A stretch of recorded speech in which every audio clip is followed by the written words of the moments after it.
Good morning friends. तो आज मैं गया प्रतीक्षालय में हूँ। आज तो सबसे पहले हमारी यात्रा शुरू हुई है नवादा से गया, फिर गया से हरिद्वार के लिए मैं प्रस्थान करूँगी। तो हमारे वीडियो में अंत तक बने रहें। हरिद्वार 1 बजे रात से हम इंतज़ार कर रहे हैं। अभी का समय 4 बजा है। हमारी ट्रेन 5 बजे है। तो मैं अभी प्रतीक्षालय में हूँ और प्रतीक्षालय देखिए ये ट्रेन आ चुकी है हमारी देहरादून एक्सप्रेस। इस पर सवार होके हम जाएंगे। देखिए ट्रेन आ चुकी है, हरिद्वार जाने के लिए ट्रेन आ चुकी है। देखिए देहरादून एक्सप्रेस के 6 बजे हैं। तो मैं हरिद्वार पहुंच चुकी हूँ, बहुत ही अच्छे से पहुंच चुकी हूँ और बहुत ही यात्रा मेरा अच्छा रहा। और देखिए लिफ्ट खराब है अभी, तो चल रहे हैं धीरे धीरे।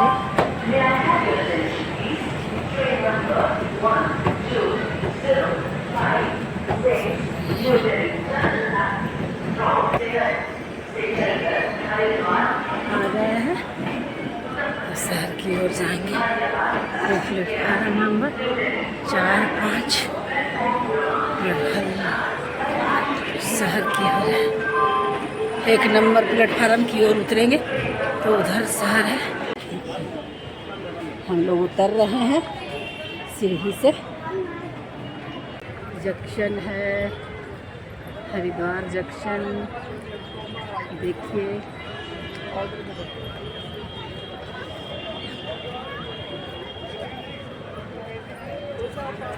यहाँ पे एक मूर्ति है,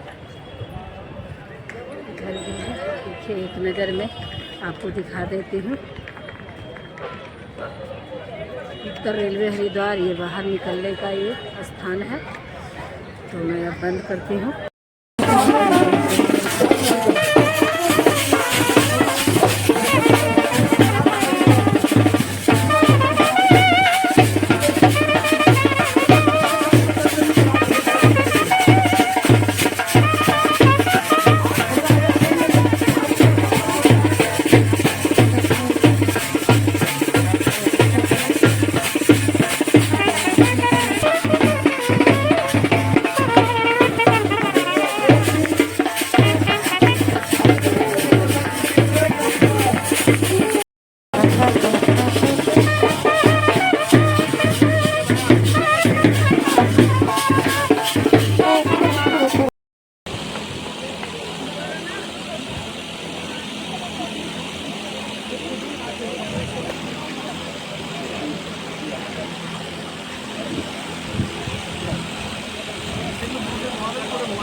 हेलो,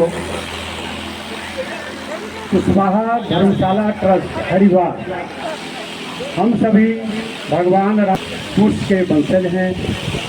सभी हम लोग जानते हैं कि और भगवान बुद्ध जिनको हम सभी लोग मानते हैं वो भी हमारे प्रेरणा स्रोत हैं। हम सभी को नमन करते हुए प्रणाम करते हैं, नमन करते हैं। और सभी लोग इसके बारे में जरूर, जो भी वक्ता लोग होंगे हमारे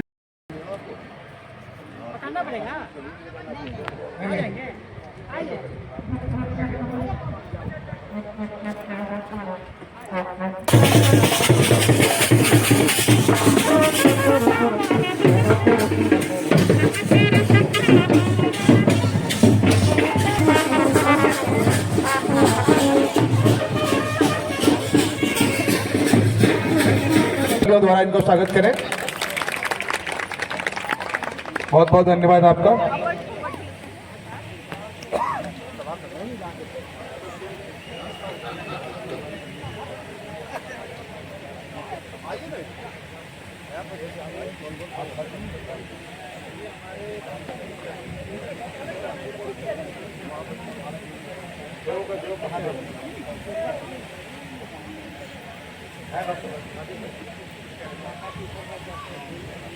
आपकी मौजूदगी ही महफिल की जान है, आपकी मौजूदगी ही महफिल की जान है। हमारी खुशमती है कि आप हमारे मेहमान। अनुरोध करेंगे कि दोनों महानुभावों को माला पहनाकर इनका स्वागत करें। श्री सहेंद्र जी, संस्थापक कुशवाहा धर्मशाला ट्रस्ट हरिद्वार, वो भी मंच तक आए और हमारे मुख्य अतिथि और अध्यक्ष जी का स्वागत करें। श्री सहेंद्र जी जहाँ भी हो उपस्थित हो जाए। महादेव सिंह कुशवाहा जी,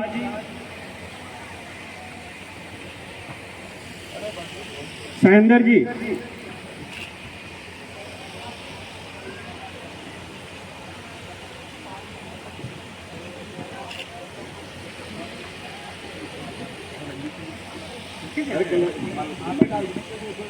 पानी ला।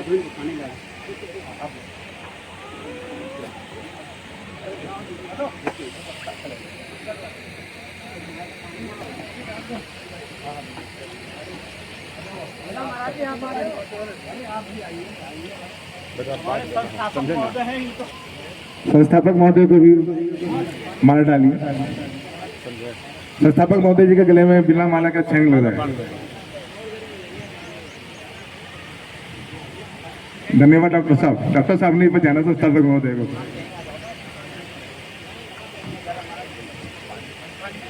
कृपया एक बार जोरदार तालियों से स्वागत करें हमारे आए हुए अतिथियों का। धन्यवाद। देखिए, एक मिनट सर, आप किनारे हो जाइए। एक साथ ही फोटो लीजिए। सामने देखिए, सब लोग यार देखिए सर, थोड़ा सा और हेलो हेलो। थोड़ा इधर होइए। श्री लालजी भगत, बीएनपी वर्मा जी, संतोष कुमार सिंह जी, श्री शिव मंगल जी, श्री बीपी सिंह जी, श्री विजय कुशवाहा और हमारे वरिष्ठ समाज सेवी श्री सदाफल सिंह जी एवं Shri Ritesh Kumar, junior engineer officer एवं एसोसिएशन भेल हरिद्वार के अध्यक्ष हमारे मध्य में पधारे हैं। कृपया वे लोग भी तैयार रहे मंच पर आने के लिए। थोड़ा सा और पीछे आप ठीक हो, ठीक। इधर देखिएगा। बीएनपी वर्मा जी, संतोष कुमार सिंह, शिव मंगल जी, बीपी सिंह जी, विजय कुशवाहा जी, श्री सदाफल सिंह जी एवं श्री रितेश कुमार जी, कृपया आप सभी लोग मंच पर आ जाएं। हमारे बीच नहीं रहे अब।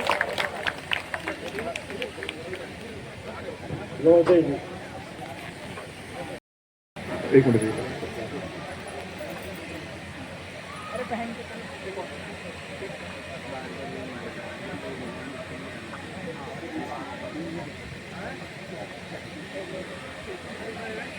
श्री मनोज कुमार,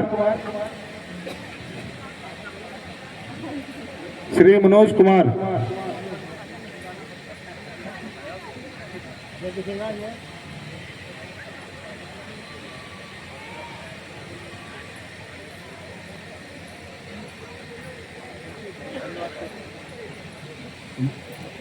डॉक्टर साहब बोले।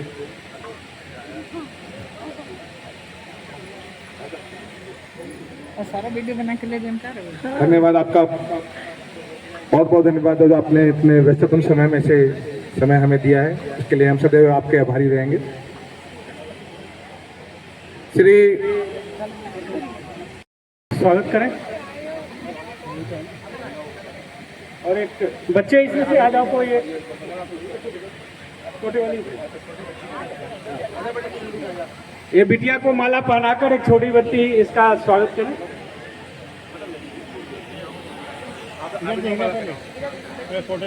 ये चित्रलेखा जी के फैमिली के लोग हैं, इन सभी लोगों को माला पहनाकर स्वागत करें। थोड़ा पास हो गया, इधर देखिएगा आप लोग। एक अपना घर समझते हैं कि हमारा घर है, हरिद्वार में भी हो गया है। तो बड़ी खुशी हुई, बड़ा हर्ष है मुझे। हमारे जो मंच पर जो आयोजक हैं और आदरणीय महादेव जी हैं, जिनका नाम ही महादेव है, तो कुछ कह ही नहीं सकते उनके बारे में। उनके लिए तो मैं 2 शब्द यही कहूँगी, सूरज की हर किरण, सूरज की हर किरण रोशनी दे आपको, सूरज की हर किरण रोशनी दे आपको, फूलों की खुशबू रंगत दे आपको। और हम तो कुछ देने के काबिल नहीं, देने वाला हर खुशी दे आपको, हर खुशी दे आपको। मैं ज़्यादा समय न लेते हुए, क्योंकि आपके बीच में बहुत सारे लोग वक्ता हैं, बहुत सारी बातें करनी है, समाज को जोड़ने की बात करनी है, कैसे हमारा समाज आगे बढ़े। अभी जो बीच में कठिन परिस्थितियों से हम लोग जूझे हैं, उससे हम लोग अभी उभर ही रहे हैं। तो हम लोग कैसे समाज को एकत्रित करना है, कैसे देश में हम लोग एकत्रित होंगे। हमारी जो भाई बहन, हम लोग कहते हैं कि कोई वहाँ पर है, हम लोग सोचते हैं, बड़ा विचार करते हैं कि अगर हमें दूसरी जगह जाना है तो हम वहाँ जाएंगे, वहाँ पर हमें कोई पहचानेगा, कोई हमारा अपना मिलेगा कि नहीं मिलेगा। मैं आपको बताऊं, मेरे पिताजी ने नौकरी ज़रूर करी थी, पर वो मुझे कहीं घुमाने ज़्यादा नहीं ले गए थे, क्योंकि वो इलाहाबाद में वहाँ पे जॉब उनकी ऐसी थी। उसके बाद मेरे हस्बैंड जहाँ पर हैं झांसी में, मेरे ससुर जी ने विद्यालय खोला, पूरा परिवार वहीं पर है, वो लोग भी कहीं ज़्यादा बाहर नहीं निकले हुए हैं। लेकिन मेरा सौभाग्य देखिए, इतना बड़ा परिवार मिला हुआ है पूरी दुनिया में, पूरे देश में। मैं आज घूम रही हूँ, आप लोगों के माध्यम से मिलना हो गया है। मैं कहीं भी जाती हूँ वहीं पर कहती हूँ मेरा परिवार के लोग रहते हैं, हरिद्वार में रहते हैं, बनारस में रहते हैं, हैदराबाद में भी रहते हैं, सारे लोग मेरे अपने हैं। आपकी मैं बिटिया हूँ, आप लोगों ने आशीर्वाद दिया, आप लोगों ने सम्मान दिया, यहाँ पर मुझे बुलाया, इसके लिए मैं बहुत बहुत आभारी हूँ, दिल से आभारी हूँ। बहुत बहुत धन्यवाद सर, बहुत बहुत धन्यवाद। श्री आराम सिंह जी ने धर्मशाला के लिए 4 लाख रुपए का योगदान दिया है और साथ में 2 कमरे बनवाए हैं। धर्मशाला कमेटी इनको हार्दिक अभिनंदन और स्वागत करती है और बहुत बहुत धन्यवाद देती है।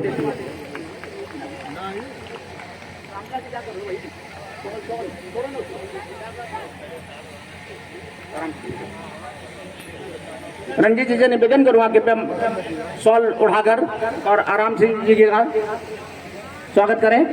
धन्यवाद। अच्छा हाँ, श्रीमती रत्ना देवी जरा जल्दी आए।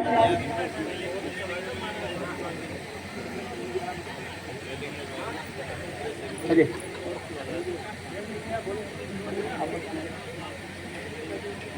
श्रीमती मधुलता जी को शॉल ओढ़ाकर सम्मान करें।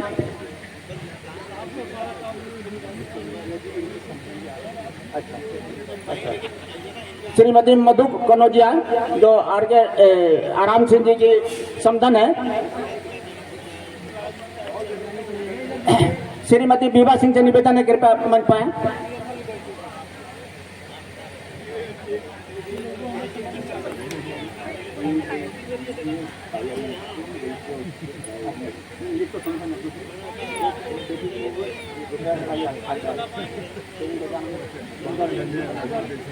मधु कनौजिया, हाँ, ये भी जबलपुर से हैं। श्रीमती शशि प्रसाद निवेदन है, कृपया मंच पाएं।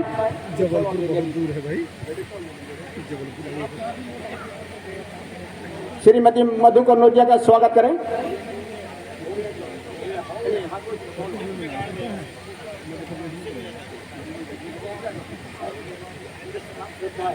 अच्छा श्रद्धा, आप भी बोल गए।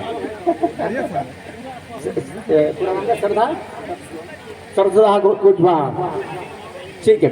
इसके साथ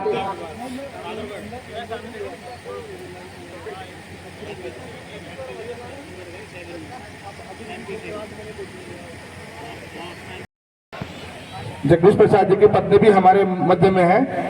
मैं आपसे भी आग्रह करूंगा कि आप मंच पर आएं।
आपको दो शब्द।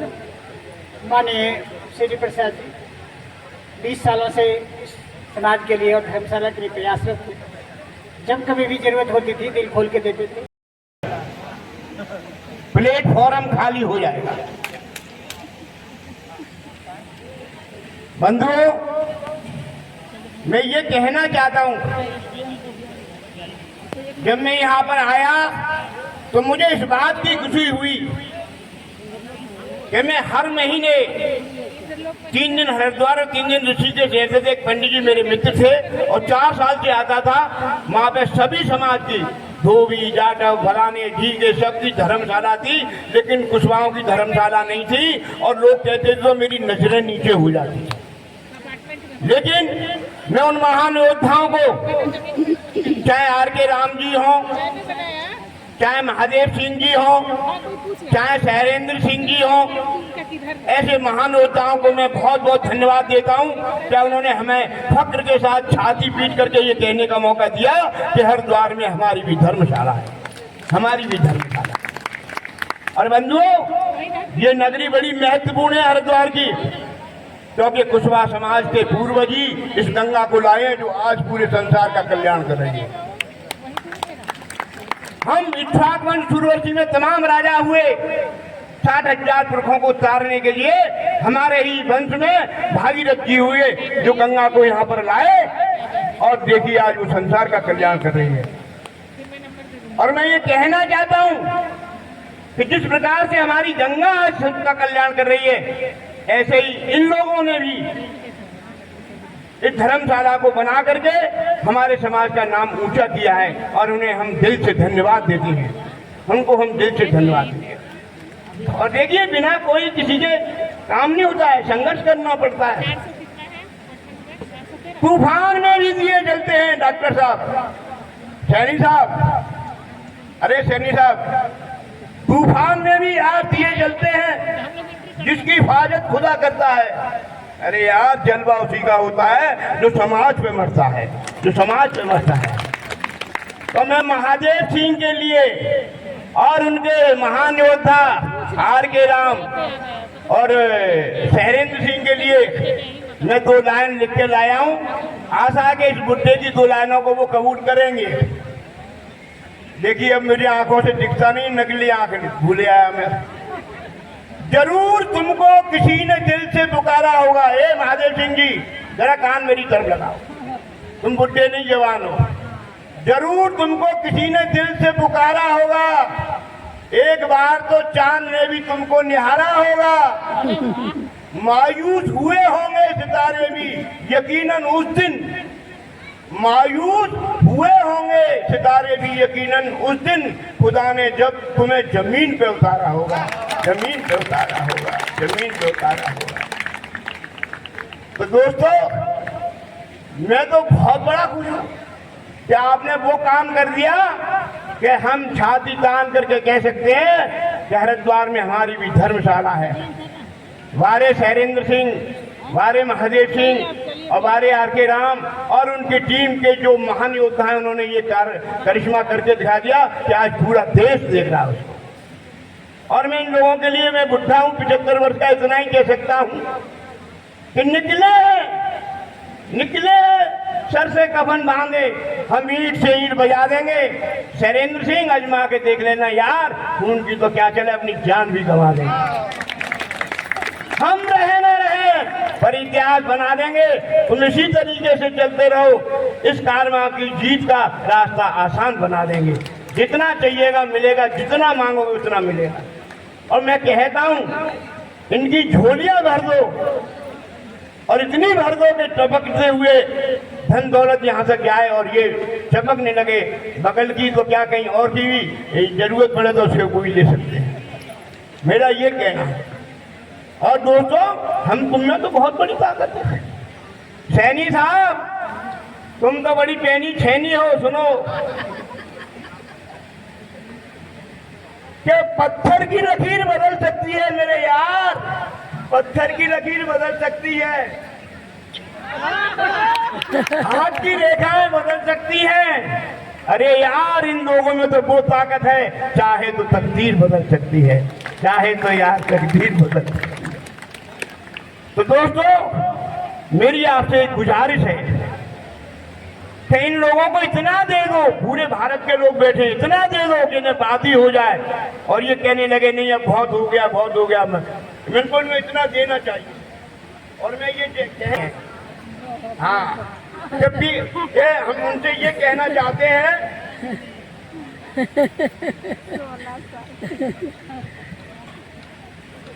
कि देखिए आपने वो काम किया कि जो मुश्किलों से लड़ते हैं, घबरा मत जाना कभी, जो मुश्किलों से लड़ते हैं वो जलीली खार होते हैं और बदलने वक्त की तकदीर वो खुददार होते हैं, वो खुददार होते हैं।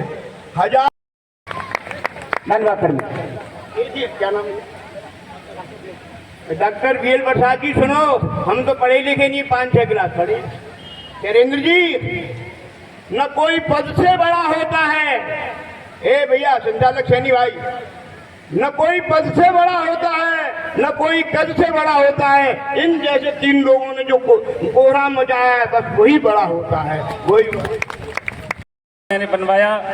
और आज मैं बहुत बहुत आभारी हूँ इस धर्मशाला को बनाने वालों का कि जिन्होंने मुझे ऐसा मौका दिया कि मैं भी अपने माता पिता और सास ससुर जो हमारे बुजुर्ग होते हैं उनके नाम से कुछ कर गुजरा। और मैं चाहूँगा एक शब्द समाज के लिए कि यदि समाज में यदि कोई कुछ ठान ले कि मुझे ये काम करना है तो निश्चित कर गुजरता है। मैं भी एक साधारण परिवार से हूँ और साधारण परिवार से ही था, एक गांव का निकला हुआ था। लेकिन जब मैं जयपुर में एज ए गार्ड था तो मेरी मुलाकात किसी मजिस्ट्रेट साहब से हो गई जो मेरे फ्रेंड थे। उनकी मिसेज ने कहा चांस में ही NLU के लिए क्लेट का एग्जाम क्लियर किया जो मेरे लिए बिल्कुल सोच भी नहीं सकता था। और आज ये बच्चा कई बार जज का एग्जाम भी क्लियर कर चुका है, प्रोफेसर भी सिलेक्ट हो चुका है। लेकिन मेरी एक तमन्ना है कि सबसे पहले इसके आगे डॉक्टर शब्द लगना चाहिए। तो ये आज दिल्ली यूनिवर्सिटी से PhD कर रहा है। और आपको ये ताज्जुब होगा कि दिल्ली हाई कोर्ट की जो सबसे बड़े जो रजिस्ट्रार हैं मिस्टर सुषमा चौधरी, वो इनके जूनियर हैं, वो इनकी थीसिस यही देख रहा है। तो मुझे इस बात का बहुत गर्व है कि मेरा बच्चा एक दिल्ली हाई कोर्ट के रजिस्ट्रार की थीसिस देख रहा है। तो मैं और इसके आगे मेरे जो 2 बच्चे हैं, एक बच्चा जसवंत सिंह, ये भी मैंने देखा कि जब एक बच्चा आगे बढ़ रहा है तो दूसरे बच्चे को क्यों रोकूं। जब ये गंगा का पानी आगे पूरे पवित्र करता जा रहा है देश को, तो मैं देखूं कि इनको भी कुछ आगे मौका मिलना चाहिए। तो ये भी LLB की 5 ईयर्स कोर्स में लास्ट ईयर में है और LLM की इसकी तैयारी है। और सेम उसी रास्ते पर जो बड़े बच्चा रास्ते पर है उसी रास्ते पर ही जाएगा। और मेरी बेटी भी, उसके लिए भी यही रास्ता चुना है और ये भी LLB की लास्ट ईयर में है और LLM PhD करके ये सभी की सिविल जज की तैयारी, तीनों की सिविल जज की तैयारी है। तो मैं बहुत भाग्यशाली हूँ कि मुझे ऐसे बच्चे भी मिले और मुझे ऐसी धर्मपत्नी भी मिली जिन्होंने मेरा पूरा इस जीवन में साथ दिया। और आज मैं 58 साल का हो गया हूँ। तो उस ऊपर वाले को भी धन्यवाद देता हूँ और इस सारे समाज को भी धन्यवाद देता हूँ कि जिन्होंने मुझे यहाँ पर बोलने का मौका दिया। आपको बहुत बहुत धन्यवाद। और मैं चाहूँगा कि मेरे बच्चे इसके लिए खुद अपना इंट्रोडक्शन लें, जिससे कि बच्चों को वास्तव में मौका तो मिले। हम बुजुर्ग बोलते रहेंगे, हम बड़े बोलते हैं, बच्चे कब बोलेंगे? तो इनको आगे बढ़ने का मौका दे, अपना इंट्रोडक्शन अभी कुछ बोलने के लिए थोड़ा 2 शब्द बोलें। Good afternoon, everyone. I am Anjali Kushwaha. I am a 5th year law student pursuing BLLB honors. And मेरे को कुछ बोलना था फंडामेंटल राइट्स के ऊपर। जैसे बहुत सारे लोगों को पता है कि हमारे पास मौलिक अधिकार हैं, लेकिन उस चीज़ को लेके लीगल अवेयरनेस बहुत ही कम लोगों के पास है। जैसे हमारे भारतीय संविधान को जब बनाया गया था तो कॉन्स्टिट्यूएंट असेंबली के एडवाइज़र BN राव जब अमेरिका गए थे तो उन्होंने देखा कि वहाँ पे अमेरिका में लोगों के पास नेचुरल राइट्स हैं, बेसिक राइट्स हैं, मौलिक अधिकार हैं, जिन्हें हम फंडामेंटल राइट्स बोलते हैं। तो वो राइट्स जब उनके पास है तो हमारे पास क्यों नहीं है? तो इस चीज़ की वजह से जब कॉन्स्टिट्यूशन बन रहा था तो BN राव ने हमें ये सजेस्ट करा कि हमें फंडामेंटल राइट्स को इंक्लूड करना चाहिए। फंडामेंटल राइट्स हमारे वो राइट्स होते हैं जो कि बहुत ही बेसिक राइट्स होते हैं, नेचुरल राइट्स होते हैं और ये हर सिटीज़न के पास अवेलेबल होते हैं। हमें ये तो पता है कि मौलिक अधिकार हैं, बट उन्हें हमें कैसे यूज़ करना है, क्या क्या मौलिक अधिकार है, वो हमें किसी को भी नहीं पता है। मतलब पता होगा, बहुत कम लोगों को पता होगा। तो मैं आपको उसके बारे में बताना चाहूँगी कि जो हमारे फंडामेंटल राइट्स हैं वो आर्टिकल 12 से लेकर 35 तक हैं इंडियन कॉन्स्टिट्यूशन में। तो आर्टिकल 12 से लेकर 35 तक होने के लिए इसमें हम देख सकते हैं कि बहुत सारे ही फंडामेंटल राइट्स हैं। तो इसमें क्या है कि हमारे राइट टू इक्वालिटी आता है, राइट टू फ्रीडम आता है, राइट अगेंस्ट एक्सप्लॉयटेशन आता है, राइट टू रिलीजन आता है, कल्चरल एंड एजुकेशनल राइट्स आते हैं और कॉन्स्टिट्यूशनल रेमेडीज आते हैं। जैसे कि हमारा प्रियम्बल बोलता है, we the people of India having solemnly resolved to constitute India into sovereign, socialist, secular, democratic republic and to secure all its citizens justice, liberty, equality, fraternity, integrity, unity। तो ये जो कुछ एसेंशियल्स हैं वो हमारे पूरे कॉन्स्टिट्यूशन में available हैं, बट जो इम्पॉर्टेंट एसेंशियल्स हैं जैसे इक्वालिटी हो गया, जस्टिस हो गया, ये सब फंडामेंटल राइट्स में अवेलेबल हैं। फंडामेंटल राइट्स ये एक ऐसे अधिकार होते हैं जिनको लेके आप हाई कोर्ट या सुप्रीम कोर्ट तक जा सकते हैं। हाई कोर्ट में जब आप जाते हैं तो आर्टिकल 226 के अंदर, और जब सुप्रीम कोर्ट में जाते हैं तो आर्टिकल 32 के अंदर। ये एक ऐसे राइट है जो एक बच्चे तक को पता होनी चाहिए, क्योंकि जब उनके राइट का इन्फ्रिंजमेंट होता है यानी कि हनन होता है तो उनको भी नहीं पता चलता है कि हमारे फंडामेंटल राइट्स का हनन हो चुका है और अब हम जा सकते हैं सुप्रीम कोर्ट या हाई कोर्ट में।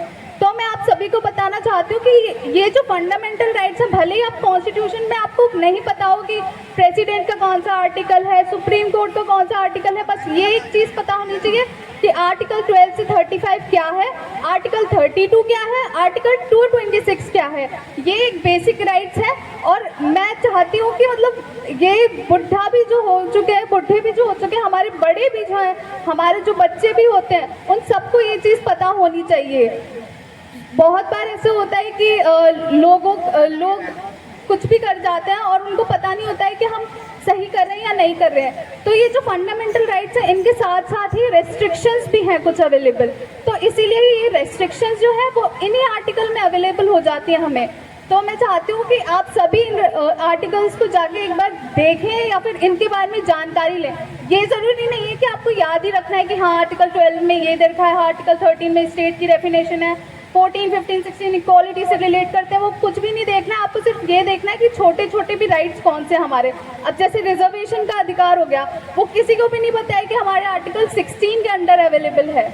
तो ये चीज़ आप मत याद रखें कि 16, 14 इन सब में क्या है। बस एक छोटा सा आइडिया ले लीजिए कि क्या है। जब मतलब कि जब कोई दूसरा आपको आपके राइट्स का इन्फ्रिंजमेंट करने वाला है तो वो आपको छोटा ना समझ पाए, ये सोच के कि आपको तो राइट्स पता ही नहीं है तो आप क्या करोगे।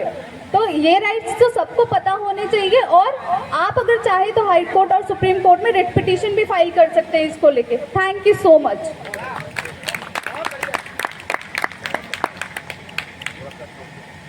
नमस्कार, मेरा नाम जसवंत सिंह कुशवाहा है और मैं BLLB कर रहा हूँ JCRC यूनिवर्सिटी जयपुर से। आप सभी लोगों को मेरा नमस्कार। अतिथिगण, ट्रस्टगण, speakers as well as your present here. मैं अरविंद सिंह कुशवाहा अभी दिल्ली विश्वविद्यालय से विधि में PhD कर रहा हूँ। उसके साथ साथ मैं JRF क्वालिफाइड भी हूँ, जिसके तहत मुझे सरकार से अच्छा खासा पैसा मिलता है फेलोशिप के लिए, जिसकी वजह से मैं अपनी पढ़ाई पूरी कर पा रहा हूँ। और उसके साथ साथ आज इस मंच की बात करें तो हमारे बहुत सारे लोगों ने इस चीज़ को मेंशन किया है, इस चीज़ को बताया है कि हमारे पूर्वज और जो हमारा आज ये धर्मशाला बना है इसमें बहुत लोगों का हाथ है। उसके साथ साथ जब हम देखते हैं हमारे से नीचे, मतलब जब मैं अपनी उम्र की बात करता हूँ 25-26 की उम्र के लोग जितने भी देख रहा हूँ मैं यहाँ पे, तो बहुत कम लोग हैं। लेकिन हमें ये समझना चाहिए, ये धर्मशाला बन गया, बट इसके आगे कहाँ तक जाना है, कहाँ पहुँचना है, कैसे इसको कैरी करना है, ये हमारा दायित्व है। ये युवा मोर्चा का दायित्व है कि हम इसे कैसे आगे बढ़ाते हैं। इसके साथ ही मैं विराम लेना चाहूँगा। धन्यवाद। बहुत बढ़िया।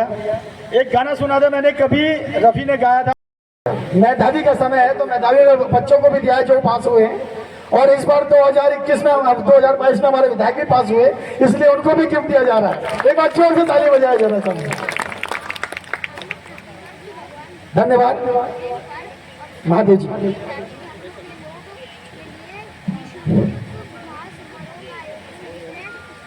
हमारे रानीपुर क्षेत्र से विधायक हैं, मैं उनको सत्संग नमन करता हूँ।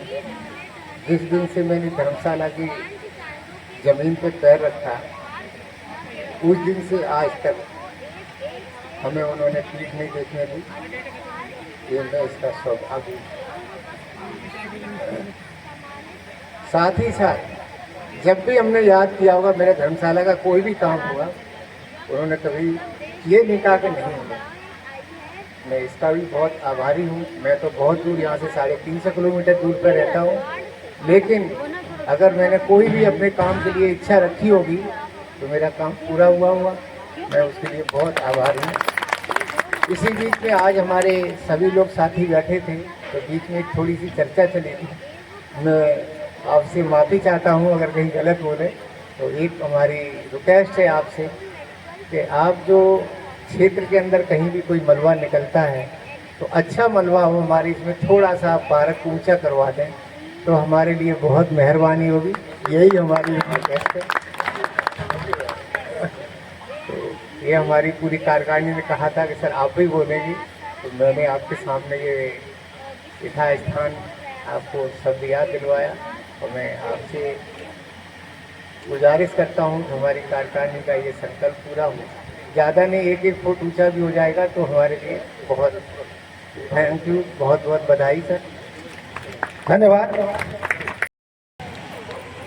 और मैं आदेश अपने आदरणीय अध्यक्ष जी से निवेदन करता हूं कि माला पहना के इनका स्वागत करें।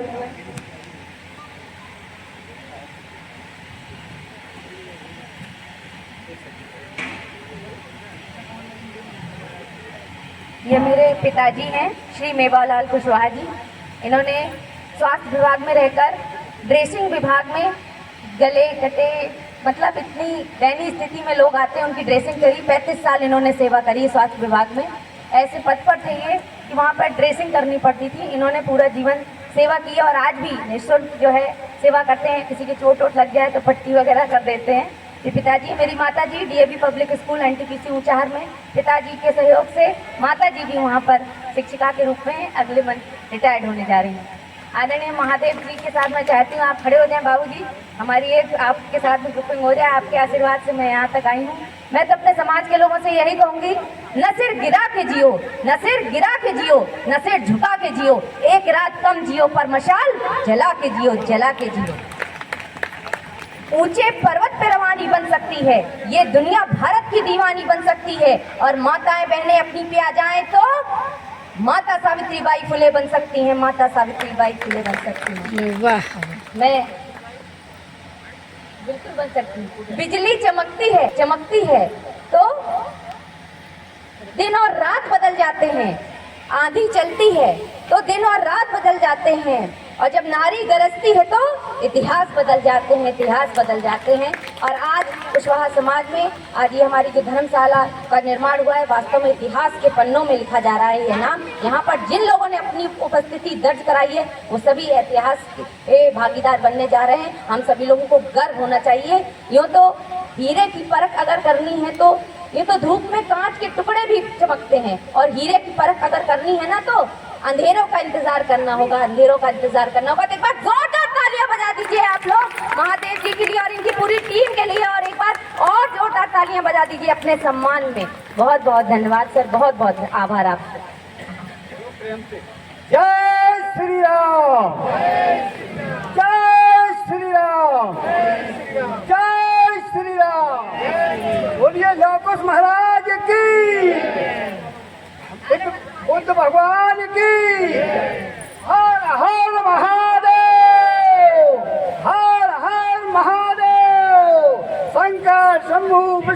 बजरंगे, जय जय श्री राम। धन्यवाद। इनके जोश को देख के लगता है इन्होंने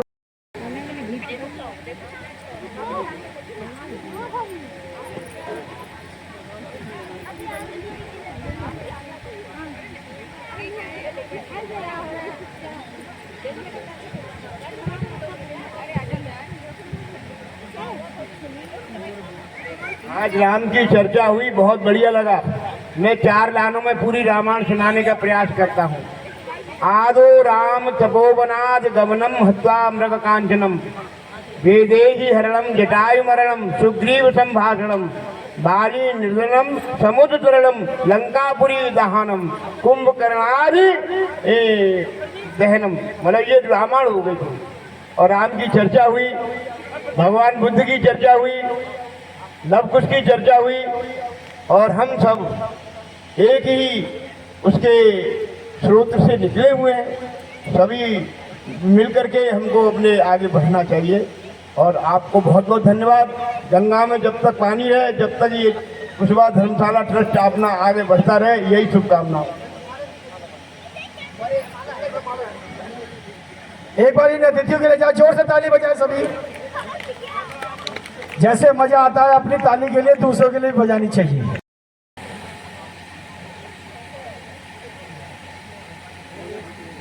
हमारे बीच उस कोरोना काल में हमारे समाज के भोपाल के माननीय ओम प्रकाश कुशवाहा, जो वास्तुशिल्प के नाम से जाने जाते थे, जिनकी रामायण की सारी दोहा सागवान के लकड़ियों पर लिखे जाते थे, उनके सुपुत्री चंद्रप्रभा कुशवाहा, जिनका हमारे समाज में 50,000 का सहयोग भी है हमारी धर्मशाला के निर्माण में। हम कुशवाहा धर्मशाला के सभी लोगों से निवेदन करते हैं कि जोरदार तालियां उस महानुभाव के लिए जिनको नाम को आज हम याद किए हुए हैं, और उनका परिवार हमारे बीच हमारे एक बुलावे पर हाजिर है। जोरदार तालियां के साथ स्वागत। चंद्रप्रभा कुशवाहा से निवेदन करेंगे कि 2 शब्द हमारे धर्मशाला के उत्थान के लिए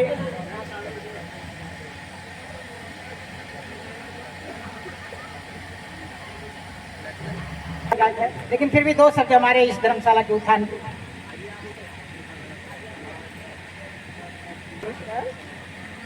हम लोग कुशवाहा धर्मशाला में आने का मतलब इतनी दूर से आए हैं, इसीलिए से हमको भोपाल से आए हैं। कोई नहीं, बहुत बहुत धन्यवाद। इतिहासों में पढ़ा था और लोगों से कथाओं के रूप में सुनता रहा है, तो उसको सरजमी देने का काम व्यास जी ने किया है। और उनके साथ उपस्थित कलाकारों ने, मैं उन्हें बधाई देता हूं। और महादेव के बहुत ही प्रिय व्यास जी हैं, कभी भी कार्यक्रम कराते हैं तो उन्हें बुलाते हैं। और महादेव बाबू ने हम लोग को याद किया तो हम सब बिहार से भी उठ करके यहाँ चले आए। और करीब करीब जहाँ भी इनका आवाज़ जाता है वहाँ से लोग आ जाते हैं। तो मैं इस कार्यक्रम में आप सबों को बधाई देता हूँ। और ये कार्यक्रम निरंतर चलता रहे, दिन दुगना रात चौगुना प्रगति करे हमारा धर्मशाला, और ऊंचाई को पहुँचे, ऊंचाई को प्राप्त करे। और इसी प्रकार से महादेवाओं के सहयोग से दिल्ली में भी आपको उस्मानपुर ढलान नंबर 3 पर भी धर्मशाला बना रहे हैं, और उसका कार्यक्रम भी कराते रहते हैं।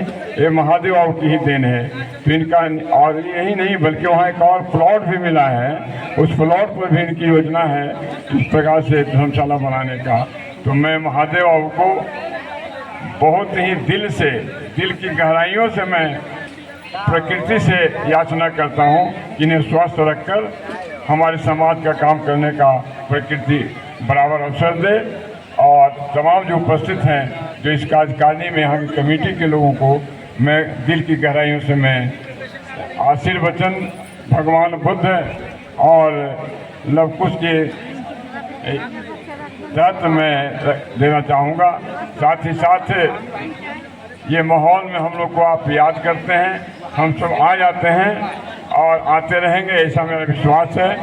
और इन्हीं चंद शब्दों के साथ आप सबों को नमन करता हूं जो कार्यक्रमों को अंजाम दिया है और जो आते रहे हैं उन तमाम लोगों को मैं बधाई देता हूं और सब उपस्थित होते रहेंगे। इन्हीं चंद शब्दों के साथ अपनी ओर से अखिल भारतीय कुशवाहा महासभा के राष्ट्रीय उपाध्यक्ष होने के नाते महासभा की ओर से बिहार अखिल भारतीय बौद्ध समन्वय समिति बिहार की ओर से और महात्मा फुले समता परिषद के उपाध्यक्ष के हैसियत से भी मैं इस कार्यक्रम की सफलता और पूर्ण हुआ है इन तमाम के लिए बधाइयाँ देते हुए मैं अपनी बातों को समाप्त करता हूँ। जय हिंद, जय भारत, जय कुशवाहा महासभा। धन्यवाद सर।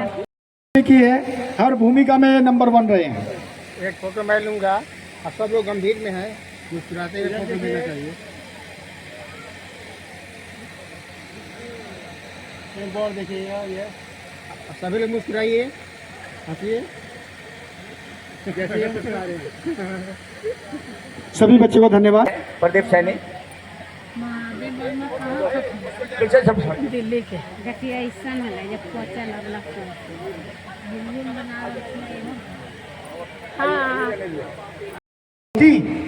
नहीं, इन्होंने विचार बनाया इसलिए धर्मशाला एक तैयार हो गया है। अगर ये मन बनाए तो और धर्मशाला में तैयार कर सकते हैं। एक बार जोर से ताली बजाई जरा इनके लिए। धन्यवाद। देखो जी, आज मैं एक बात कहना चाहूंगा कि अभी आपने रामायण देखी, महाभारत देखा, सब कुछ देखा। एक आदमी को और बुलाने वाला हूं जो आपको रावण का रोल करने वाला है, क्योंकि राम भी देखा, कृष्ण भी देखा, ना देखा मैंने रावण। आज आपको साक्षात रावण के दर्शन कराता हूं। अवधेश सिंह जी, उनसे निवेदन है कि मंच पर आए। एक बार जरा भैया, एक मिनट आइए। नहीं, एक मिनट आइए, आइए भैया आइए।